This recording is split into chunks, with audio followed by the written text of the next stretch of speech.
Lovely, thank you. Just take a seat for me, please. It is estimated that autistic individuals are 7 times more likely than the general population to come into contact with the criminal justice system due to the risk of miscommunication, misinterpretation and difficulties created by stress situations. But despite the likelihood of contact with the police, there is no current policy on specialist autism training for police in the UK.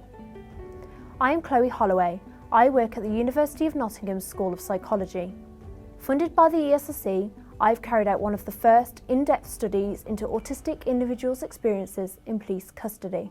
I interviewed autistic individuals about their experiences in police custody and what changes could be made to improve the support. I also developed a new method, the participative walkthrough, to simulate the custody process in a real-life police environment.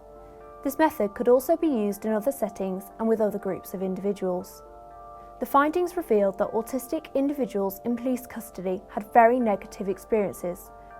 The experiences included confusion about what was happening during their arrest and detention, high anxiety caused by sensory impacts such as bright lights and loud noises, and finding the custody environment so stressful overall that they waived their legal rights to a lawyer or signed an admission of guilt simply to speed up the process and get out of there.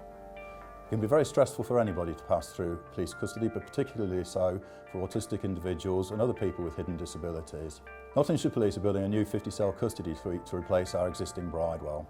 Going forward, we want the suite to be fit for purpose, and in particular we want to be able to care for vulnerable people to the highest possible standards. Some of the things that Chloe and her group have been able to help us with in the design of cells are things like a screen in the teletronic system so that people in those cells can see the person they're talking to, clocks in the LED lighting system, visual stimulus in the form of picture tiles and textured tiles for physical stimulation. Alongside the custody project, we're working to improve the service that we deliver to vulnerable members of the public. And to this end, Chloe has worked closely with our custody trainers to train all of our staff in how to care for people with hidden disabilities and autism. Since I've had the training with Danny and Chloe, I've found that I tailor my language differently to people, not just autistic people, but everybody that comes in. When I take somebody to a cell, I would now ask them how they like the lighting, if it's too bright, if they'd like it dimmer, if they'd like any food or drink, as opposed to just saying, if you need anything, let me know, which is what I used to say. Hi. You okay? Yeah. I also explain things better before I do them, so when I'm about to search, I explain what I'm about to search and how I'm going to do it. If I'm going to switch the lights off before I do a smart water check, I'm telling them I'm going to turn the lights off, because that could be quite surprising if you're autistic and you're not used to that change in the sensory environment.